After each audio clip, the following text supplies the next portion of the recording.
Welcome back, oddballs. Today we're diving into a world shrouded in mystery and intrigue, daily life in the Soviet Union. You might think you know, but trust me, there's so much more to uncover. From unconventional laws to hidden subcultures, this is the real deal. I'm your host, and today we're about to unravel 13 mind-blowing facts that might just change everything you thought you knew. But first, if you're as fascinated by history as I am, make sure to hit that subscribe button and ring the notification bell. You won't want to miss a single opulent adventure. Picture this, it's 2011, and suddenly, beer isn't alcohol. In the USSR, it was classified as a foodstuff. This unconventional classification allowed it to be sold in street kiosks and consumed openly in public spaces. It's no surprise that attempts to restrict alcohol faced fierce opposition, with even Mikhail Gorbachev learning this lesson the hard way. But let's dig deeper. This seemingly bizarre classification stems from a complex history of Soviet policies and cultural attitudes towards alcohol. The societal role of alcohol in the USSR was intertwined with economics, politics, and public health. This fascinating facet of Soviet life sheds light on the intricate web of regulations and societal norms that define the era. Now let's journey into the realm of Soviet hipsters. The Stilyagi. These audacious individuals not only embraced Western counterculture but went a step further by producing bootleg records from recycled X-ray films. Just imagine, the strains of music resonating from vinyl adorned with ghostly bones etched into its surface. To truly appreciate the Stilyagi phenomenon, we must delve into the broader context of cultural exchange and resistance during this period. Their bold fashion statements and rebellion against the norm were a testament to the resilience of youth culture in the face of ideological constraints. Pepsi Cola, the unexpected trailblazer. It arrived in the USSR a staggering 21 years before McDonald's and 16 years before Coca-Cola. But how did this fizzy phenomenon make its mark? At an exhibit in Moscow's Sokolniki Park, it was distributed freely, capturing the imagination of Soviet citizens.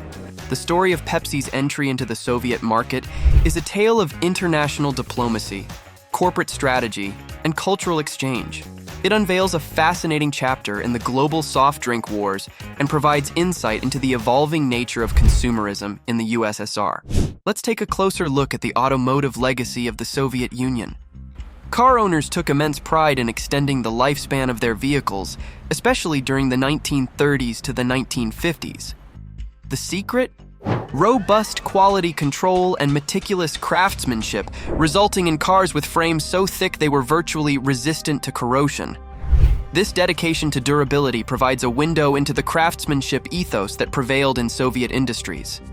It also offers a unique perspective on how individuals valued and cared for their possessions in a society marked by scarcity and resourcefulness. Imagine the daily chore of acquiring even the most basic food staples in the USSR. Long lines, exhaustive waits, and the necessity of obtaining vouchers for each item created an arduous experience. Dr. Naomi F. Collins's recollections of the efforts of daily living vividly capture the endurance required in navigating the Soviet grocery system. Which of these mind-blowing Soviet facts surprised you the most? Drop a comment below, and let's keep this conversation going. And of course, if you're enjoying this journey, don't forget to give that like button a tap. This facet of daily life illuminates the challenges faced by individuals in accessing essential goods.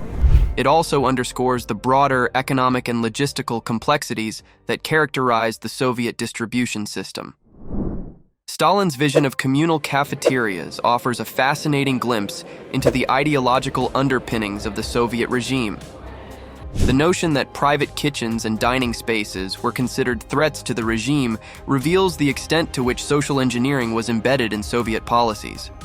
The evolution of this concept, from the early discussions to its eventual abandonment in favor of widespread industrialization, reflects the dynamic interplay between ideology, practicality, and societal norms in shaping everyday life. The Soviet perspective on poverty, as revealed by a New York Times feature from 1989, challenges conventional narratives. Soviet officials claimed that poverty simply did not exist. This stance sheds light on the contrasting attitudes towards social welfare and assistance in the USSR compared to Western societies. The rejection of American-style soup kitchens provides further insight into the ideological divide between the Soviet system and alternative approaches to addressing economic disparities. Amidst nationwide food shortages, the ruling elite of Moscow enjoyed opulent feasts at the Kremlyovskaya Stolovaya. This network of exclusive stores offered a cornucopia of high-quality goods, from sausages and cheeses to fruits and vegetables sourced exclusively from state farms. This privileged access to luxury goods raises intriguing questions about the mechanisms of privilege and inequality in the USSR. It also showcases the intricate web of connections that define the lives of the political and cultural elite. The legacy of anti-gay laws, lingering even after the fall of the Soviet Union in the mid-90s, speaks volumes about the enduring impact of ideological rigidity.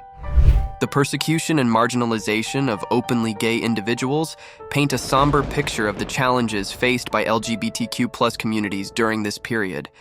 This stark reality highlights the deep-seated social prejudices that persisted in Soviet society and continue to shape attitudes towards the LGBTQ+ community in contemporary Russia. The secret blacklist of foreign musical groups and artists distributed to party officials in 1985 unveils a unique chapter in Soviet cultural control. Accusations of religious obscurantism and anti-communism shaped the selection, impacting both heavy metal and pop acts. This effort to intensify control over discotheque activities provides a window into the broader ideological battles over cultural expression and artistic freedom that defined the era. The Down with Domestic Trash campaign of 1928 offers a compelling example of state-led efforts to shape cultural tastes. The aversion to kitsch, manifested in the drive to halt the production of tasteless bric-a-brac, provides insight into the evolving aesthetic sensibilities of Soviet society. This campaign reflects the interplay between state-led cultural initiatives and the responses of artists and artisans, offering a microcosm of the broader cultural dynamics of the time. The clandestine act of hiding matzah in pillowcases inside suitcases paints a vivid picture of the resilience and ingenuity of Jewish families in the USSR. This act of cultural preservation, in the face of explicit prohibition, showcases the lengths to which individuals would go to uphold their traditions. Slava Frumkin's poignant reflection on the sense of secrecy and pride surrounding this act encapsulates the profound significance of cultural practices in the face of adversity. The seemingly minor detail of staples in Soviet passports holds significant implications for espionage and covert operations. The choice of staples, which corroded in Soviet passports but not in their American counterparts, became a crucial factor in distinguishing genuine documents from fakes. This intriguing detail offers a glimpse into the world of espionage and counterintelligence during the Cold War, showcasing the strategic considerations and tactics employed by intelligence agencies. Oddballs, you've just taken a deep dive into the enigmatic world of Soviet daily life.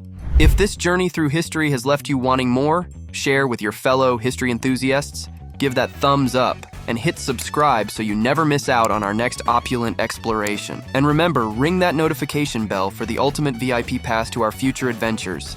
Until next time, keep living the opulent life.